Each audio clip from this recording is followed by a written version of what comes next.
नमस्कार, हमारे चैनल में आपका स्वागत है। मैं हूं रामचंद्र मौर्य। साथियों, आज हम अखबारों का विश्लेषण करेंगे। कौन कौन सी खबरें ज्यादा महत्वपूर्ण हैं, जो खबरें ज्यादा महत्वपूर्ण हैं उनका विश्लेषण करेंगे और आपको बताएंगे कि देश की धड़कन कैसी चल रही है और देश के प्रमुख अखबारों में क्या छपा है। साहित्य समाज का दर्पण होता है, उसी तरह से अखबार भी, समाचार पत्र भी समाज का दर्पण होता है। लेकिन सरकार ने अपने कंट्रोल में लेकर के गोदी मीडिया बना दिया है इसे, इसलिए इसकी विश्वसनीयता पर प्रश्न चिन्ह लग गया है। लेकिन फिर भी समाज के कुछ खबरों को तो सही रूप में प्रस्तुत करता ही है और अपने स्वरूप को बनाए रखने, अपनी पहचान को बनाए रखने के लिए कुछ अखबार अच्छा काम कर रहे हैं, जिससे उनकी सराहना की जानी चाहिए। तो साथियों, पेश करते हैं आज के प्रमुख समाचार। ओमिक्रॉन का खतरा, 18 संदिग्ध संक्रमितों की होगी जांच, जनसत्ता लिखता है। साथियों, आपको बता दें ओमिक्रॉन क्या होता है। जिस दिन प्रधानमंत्री नरेंद्र मोदी 19 नवंबर को 3 काले कानून वापस ले रहे थे, उसी दिन अफ्रीका में ओमिक्रॉन का जन्म हुआ था और पहला केस सामने आया था। उसके बाद से वो जंगल में आग की तरह पूरी दुनिया में फैलने लगा है और अब स्थिति ये हो गई है कि लगभग 50 देशों में इसके लक्षण पाए जाने लगे हैं। उसमें से एक भारत भी है। ओमिक्रॉन एक ऐसा वेरिएंट है जो डेल्टा प्लस वेरिएंट से ज्यादा खतरनाक, कई गुना ज्यादा खतरनाक है और इसकी संक्रमण की क्षमता और इसकी मारक क्षमता पहले वाले कोरोना से कहीं ज्यादा है। इसलिए इससे सावधान होने की जरूरत थी है और सभी को मास्क लगाना और टीकाकरण करवाना अनिवार्य हो गया है। जिन लोगों ने टीका नहीं लगवाया है वे जरूर लगवा लें और मास्क हमेशा पहने। घर से निकलने के बाद तो जरूर लगाएं मास्क को, क्योंकि मास्क से न सिर्फ कोरोना से बचाव होता है बल्कि वायु प्रदूषण से भी, दम घुटते वायु प्रदूषण से भी राहत मिलती है। तो साथियों, कल विदेश से आए लगभग 16,000, कल के पहले से लेकर के कल तक जितने आए हैं विदेश से यात्री, खास करके अफ्रीकी देशों से, उनमें 16,000 हवाई यात्रियों की RT-PCR जांच की गई, जिसमें से 18 केस मिले हैं। अब उस पर विस्तार से देखना है कि ये डेल्टा प्लस है या ओमिक्रॉन है या कौन सा जीवाणु है, लेकिन है वो कोरोना ही। और ज्यादा उम्मीद है कि ये जो अभी खतरा दुनिया भर में फैला हुआ है ओमिक्रॉन का, यही होगा। लोगों को तीसरी खुराक लेने के लिए सुझाव दिया गया है और वैज्ञानिक इस पर हम विचार विमर्श कर रहे हैं, एक्सपर्ट इस पर विचार विमर्श कर रहे हैं और ये खतरा बढ़ने का बहुत ज्यादा उम्मीदें हो गई हैं। इसलिए सबको सावधान होना चाहिए और सरकार को भी अभी भी अगर सरकार चेत ले और अफ्रीकी देशों से हवाई यात्राओं को बंद कर दे, स्थगित कर दे, तो इसी में सबकी भलाई हो सकती है। लेकिन मोदी सरकार इतनी हठधर्मता दिखाती है हर क्षेत्रों में, सिर्फ हवाई उड़ानों की ही बात नहीं, हर क्षेत्रों में इतनी हठधर्मता दिखाती है कि सरकार की लापरवाही के चलते भी पिछली बार कोरोना का संक्रमण बढ़ा दूसरी लहर में, और पहली लहर में जब कोरोना प्रवेश किया था तो उस समय ताली बजाने, थाली बजाने, दिया जलाने की बातें की गई थी। गंभीरता पूर्वक निपटने का कोई प्रयास नहीं हुआ था। उसी तरह से इस बार अरविंद केजरीवाल सहित तमाम लोगों ने पत्र लिख करके, कई नेताओं ने पत्र लिख करके प्रधानमंत्री से अनुरोध किया, लेकिन उनका पत्र कूड़ेदान में डाल दिया गया है। अगर दूसरी लहर या पहली लहर की तरह या दूसरी लहर से ज्यादा खतरनाक या कम खतरनाक या किसी रूप में भी ओमिक्रॉन की दस्तक होती है और उससे मौतें होती हैं, उसके लिए सरकार जिम्मेदार होगी, भारत सरकार जिम्मेदार होगी। साथियों, और खबरें भी हैं। अजय मिश्र को हटाने के लिए राहुल गांधी ने पहल की है। राहुल गांधी ने कटाक्ष किया है और ट्वीट किया है। साथियों, ये वही अजय मिश्र हैं जिनके बेटे ने 3 अक्टूबर 2021 को किसानों के ऊपर, आंदोलनरत किसानों के ऊपर गाड़ी चढ़ा दिया था, जिससे 4 किसानों की, 1 पत्रकार की और 3-4 अन्य लोगों की मौतें हुई थी। उसमें से 1 या 2 बीजेपी का कार्यकर्ता भी था। तो साथियों, अजय मिश्र की बर्खास्तगी और इनकी गिरफ्तारी की मांग न सिर्फ राहुल गांधी कर रहे हैं, बल्कि किसान आंदोलन में भी यह मुद्दा छाया हुआ है। किसान आंदोलन के लिए यह जीने मरने का प्रश्न हो गया है। इतना बड़ा विभत्स, इतना भयंकर और इतना बड़ा कुकर्म आज तक किसानों के साथ नहीं किया गया हो कि सामूहिक रूप से उन्हें कुचल दिया गया हो। और उसके बाद आज तक उनके बेटे की तो गिरफ्तारी हो गई है, लेकिन मंत्री की गिरफ्तारी नहीं हुई है और न उनका इस्तीफा हुआ है। अलबत्ते वे अमित शाह के साथ उत्तर प्रदेश की रैलियों में जा रहे हैं और उन रैलियों में भारतीय जनता पार्टी का प्रचार कर रहे हैं, लेकिन इस मुद्दे को विपक्ष भी अच्छी तरह से मजबूती से उठा रहा है और किसान आंदोलन भी उठा रहा है। किसान आंदोलन के 6 मांगों में एक मांग ये भी है कि अजय मिश्र उर्फ टोनी को गिरफ्तार किया जाए और उन्हें बर्खास्त किया जाए। तो साथियों, अब उनकी बर्खास्तगी होगी या नहीं होगी, ये तो आने वाले दिनों में पता चलेगा। लेकिन इतना समझ लीजिए कि बहुत कम उम्मीद है कि वो बर्खास्त हो या उनकी गिरफ्तारी हो, क्योंकि वो जिनके साथ हैं, अमित शाह के पसंदीदा हैं वो। और अमित शाह का व्यक्तित्व और चाल चरित्र, चेहरा शुरू से लेकर के जब वो तड़ीपार थे आज तक कैसा रहा है, उसको सब लोग जानते हैं।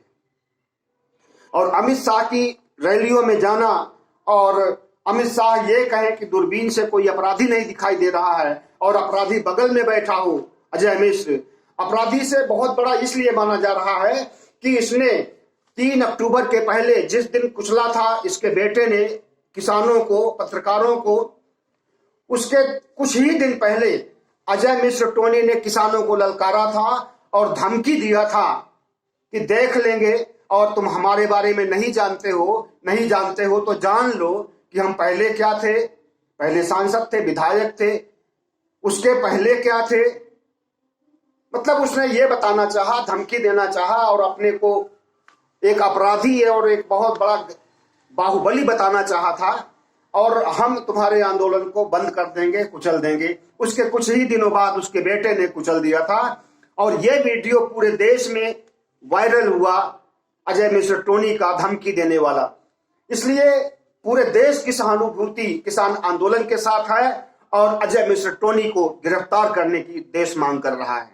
लेकिन प्रधानमंत्री मोदी है कि उत्तर प्रदेश चुनाव को देखते हुए कि ब्राह्मण वोट खिसक जाएगा, लगभग 11% ब्राह्मण हैं पूरे उत्तर प्रदेश में, 11% ब्राह्मणों का एक मुश्त वोट नहीं मिलेगा। तो इसका विकल्प ये है कि अजय मिश्र टोनी को हटा करके किसी दूसरे ब्राह्मण को गृह राज्य मंत्री का पद दे दिया जाए। और लेकिन उसकी गिरफ्तारी और इस्तीफे के नीचे न तो किसान मानने वाले हैं, न प्रबुद्ध वर्ग मानने वाले हैं और न विपक्ष मानने वाला है। साथियों, आज की तीसरी खबर और एक महत्वपूर्ण खबर यह है कि रेलवे ने कांग्रेस के समय में विकलांगों को, महिलाओं को, बुजुर्गों को कम किराया लेने का एक पहल किया था ताकि इन्हें सुविधा हो। खास करके विकलांगों को, महरूम कर दिया गया है। विकलांगों को भी उतना ही देना पड़ रहा है जितना आम आदमी चुकाता है किराया एक स्थान से दूसरे स्थान जाने के लिए। 60 पार मतलब सीनियर सिटीजन को का भी कोटा छीन लिया गया है और उन्हें भी कोई सहूलियत नहीं मिल रही है रेलवे से। और इस कटौती को आगे भी बढ़ाए रखने के लिए मंत्री ने बयान दिया हुआ है। चीन ने भारत के निकटवर्ती श्रीलंकाई द्वीपों पर ऊर्जा परियोजनाएं रोकी। चीन भारत के लिए कितना खतरनाक है, आए दिन इसके बारे में आप पढ़ते होंगे, जानते होंगे कि इसने सीमा पार अरुणाचल प्रदेश में के गांव में अपने रिहायशी घर बना दिए हैं, जिसमें उसके बंकर में उसके सेना में काम करने वाले जवान रह रहे हैं। और ऐसे कई गांव बसाए गए हैं जो कि भारतीय क्षेत्र में हैं, लेकिन इस पर भारत सरकार आंखें मूंदे बंद है और आंखें मूंद ली है। और प्रबुद्ध वर्ग के लोग, पत्रकार, लेखक, हर लोग इस पर आवाज उठा रहे हैं। विपक्ष भी इसके खिलाफ बोल रहा है, लेकिन मोदी सरकार के ऊपर इसका कोई असर नहीं पड़ रहा है। चीन का नाम लेने से या चीन की बात होने से रूह कांप जाती है सरकार की। इसलिए चीन कोई भी अत्याचार करता रहे, कोई भी घुसपैठ करता रहे, या जो आज की खबर है कि श्रीलंकाई द्वीपों के आसपास जो परियोजनाएं चल रही है उस पर रोक लगा दिया है, ऐसे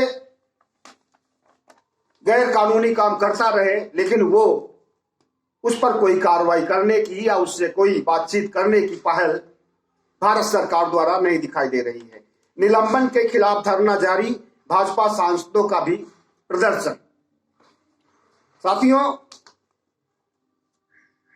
शीत सत्र संसद का जब शुरू हुआ था तो उस समय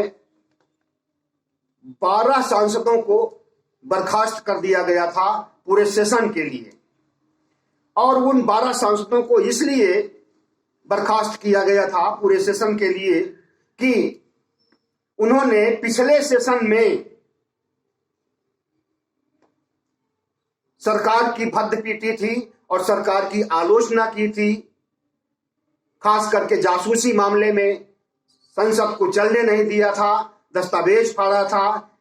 इसका दंड देने के लिए 12 सांसदों को सस्पेंड किया गया है पूरे सत्र के लिए।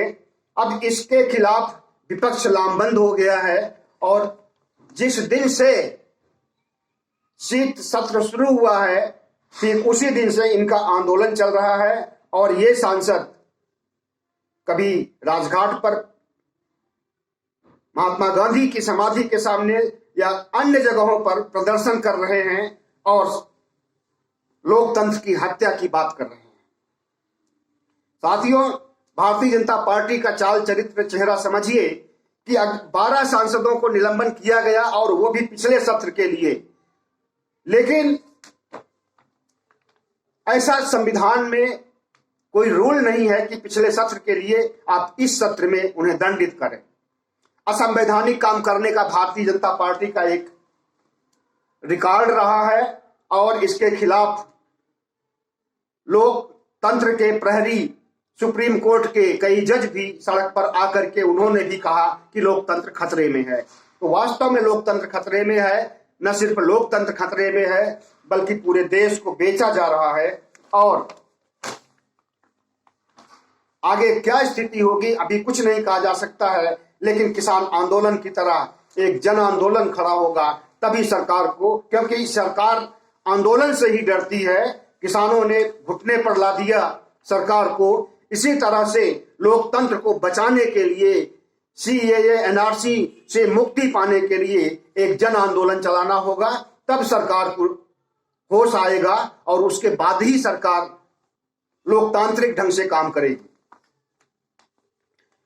सुधा भारद्वाज को जमानत मिल गया हाई कोर्ट से, लेकिन सुधा भारद्वाज वो हैं जिन्होंने भीमा कोरेगांव में हुए संघर्ष में बहुजनों का साथ दिया था, दलितों, पिछड़ों, दलितों और अनुसूचित जातियों जनजातियों के योद्धाओं का साथ दिया था और उनके साथ सिंपैथी रखी थी, हमदर्दी रखी थी।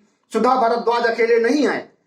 सुधा भारद्वाज सहित लगभग 16 सामाजिक कार्यकर्ताओं को गिरफ्तार किया गया है। इसमें से स्टैन स्वामी की मौत भी हो चुकी है जो 83 साल के थे। और सारे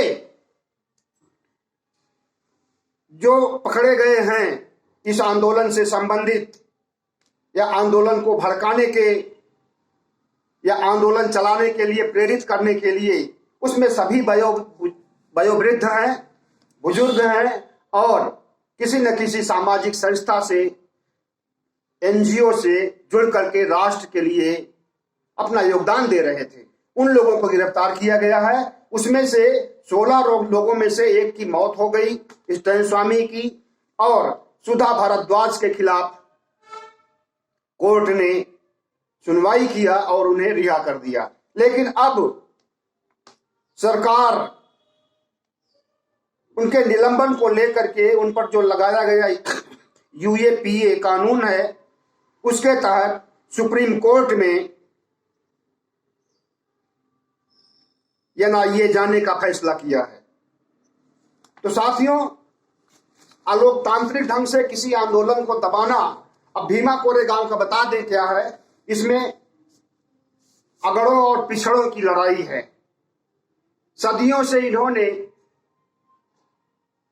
वेद, स्मृति, मनुस्मृति और दुनिया भर के पुराण और धर्मग्रंथ बना करके वर्ण व्यवस्था को लागू किया और एक बड़े समुदाय को, मूल निवासी को सबसे निचले पायदान पर रख करके शूद्र बताया और उनके साथ अत्याचार का, उत्पीड़न का, उन्हें हेय दृष्टि से देखने का एक अनवरत सिलसिला चल पड़ा और उन्हें गुलाम बनाए रखा गया। अब वे मूल निवासी पढ़ लिख गए हैं तो अपने अधिकार को प्राप्त करना चाहते हैं। और ये बात आज की नहीं है, 18वीं सदी की है, तभी ये आंदोलन हुआ था। और उसके बाद से ये आंदोलन युद्ध के रूप में तो नहीं, लेकिन वैचारिकता के रूप में, अंबेडकरवाद के रूप में पूरे देश में व्याप्त है और बहुजन समाज इससे प्रभावित है और अपने अधिकारों की लड़ाई के लिए कोशिशें कर रहा है। और उसी आंदोलन को दबाने के लिए सरकार ने ये कार्रवाई की है। कुछ समय पहले 2018 में वहां पर अगड़े और पिछड़े वर्ग के लोग इकट्ठा हुए थे, उनमें संघर्ष हुआ था। उसी संघर्ष के बाद इन लोगों को गिरफ्तार किया गया है। 2 साल से ज्यादा हो गए हैं, अभी तक इनको रिहा नहीं किया गया और किसी के ऊपर कोई कानूनी कार्रवाई करने के लिए सबूत भी नहीं है, लेकिन फिर भी उन्हें जेल में ठूंसा गया है और उसमें से ज्यादातर बुजुर्ग हैं, जिसमें से एक की मौत भी हो चुकी है। तो साथियों, ये भारत सरकार की नीतियां हैं जिन्हें देखने की जरूरत है कि ये पिछड़ी जातियों, बहुजन समाज के लोगों के प्रति कितना असंवेदनशील है और उनके ऊपर हो रहे अत्याचार को मूक दर्शक होकर के देखती रहती है। साथियों, अगला समाचार है कि राष्ट्रीय राजधानी क्षेत्र में प्रदूषण की समस्या बनी हुई है और इस पर हाई कोर्ट नहीं बल्कि सुप्रीम कोर्ट भी शुरू से नजर रखे हुए है और सरकार को फटकार लगा रहा है। लेकिन सरकार है कि वो चेतती नहीं है और उसे कोई चिंता नहीं है कि वो प्रदूषण पर रोक लगा सके। साथियों, उत्तर प्रदेश में अभी एक पेपर लीक हुआ था और उस पेपर लीक होने के संबंधित एक खबर है। इसमें कई गिरफ्तारियां हुई हैं और यूपीटीईटी का एग्जाम जनवरी में होने के आसार हैं, ऐसा सरकार द्वारा कहा गया है।